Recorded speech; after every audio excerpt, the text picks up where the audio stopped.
going to give you 10 rules for profitable self-discipline. These are rules of my own making. They're very homely, some of them, but they'll be very helpful. And number one is keep cool when other people get hot. I know you can agree with that one, but I'm not so sure that you'll always live up to it. We're inclined, all of us, to get hot when the other fellow gets hot. Say angry things when the other fellow starts saying angry things. I was in the home of the president of a big electric power company one evening when there came a storm, and he called up one of his head men to go out to take care of an emergency that happened as a result of that storm. It was on Sunday evening. The man was gone about 2 hours, and when he came back, he came up on the front porch of the home of this man and called him out on the porch, and I never heard a man get such a tongue lashing in all my life as this president of the electric power company gets. He says, you blankety blank blank, you think because you're the president of the company, blankety blank blank, and I'm just as good as you are, blankety blank blank. Oh, it was terrific. I only heard one side of the conversation because there was only one side of it. One man was doing all the talking, and one man was doing all the listening. And after this had been going on for fully 3 minutes, the other man ran out of wind and had nothing more to say. He was mad, you see, because they'd called him out on this stormy night. I heard the president close the door, and he came back, and he just smiled and said, why, the man was a little bit hot, wasn't he? That's all he said. A little bit hot, wasn't he? I expected any moment to hear fists begin to fly out there. But you see, there was a man who had risen to great heights of achievement financially, and he had done it by self-discipline in every respect. And he didn't propose to allow a workman who had been temporarily unbalanced by his anger to throw him off balance and make him stoop to that level. He just didn't propose to have that done.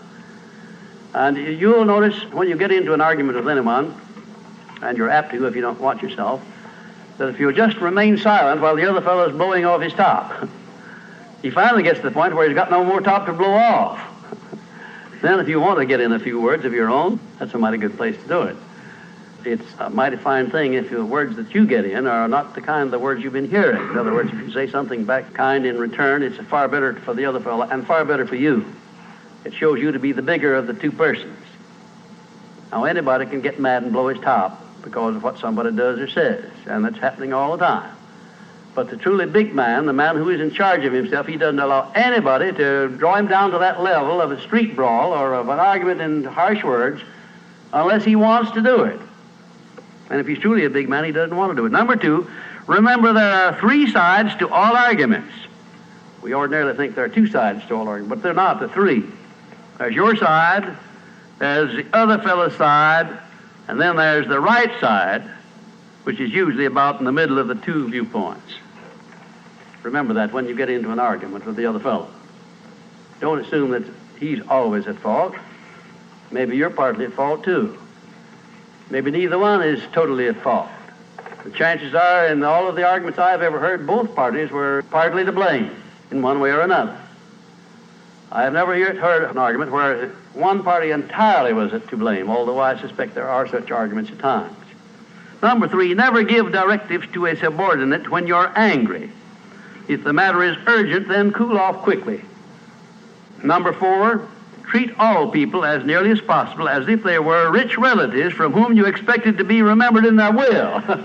Now that's a good one. That's a honey. That is a honey. If you just do that, treat all people as if they were rich relatives from whom you expected to inherit something at their death. And you can do that. You know, if you had a rich relative that had $1 million he was going to leave to you, or you suspected he was going to, it wouldn't make very much difference what he said or did. He would never throw you off balance. You'd never talk back to him, would you? Of course you wouldn't. You'd be quite silly if you did.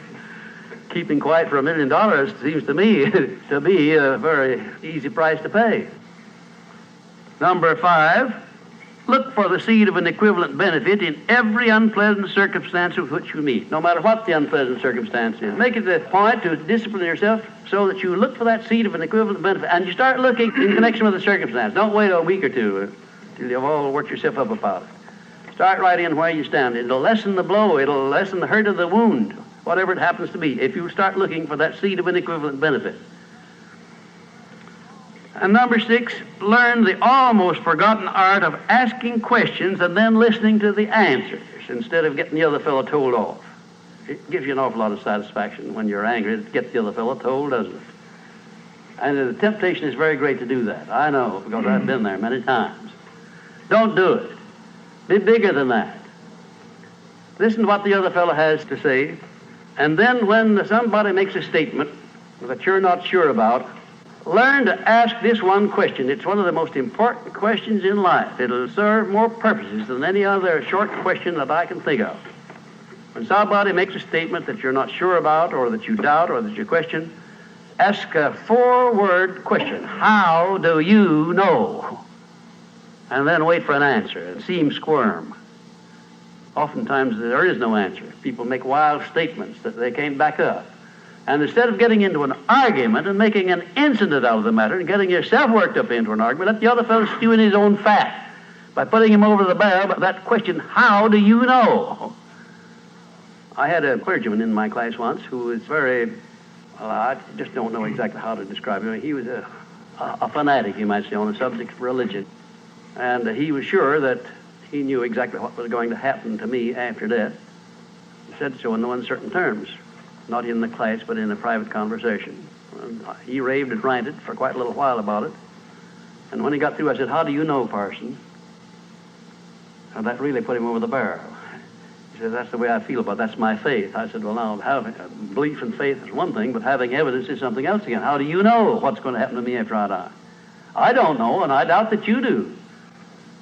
How do you know? Well, he never did give me a satisfactory answer. There are a lot of questions that come up in life in connection with which, if you'll ask that one thing, how do you know, you'll find that the other fellow will be off balance, and you don't need to make an incident out of what he says. You don't need to get mad at what he says. 7, never say or do anything which may influence another person without first asking yourself this question: will it benefit him or hurt him? And if it will hurt him, don't do it. Don't say anything or do anything that would hurt another person under any circumstances, no matter how much he may deserve it.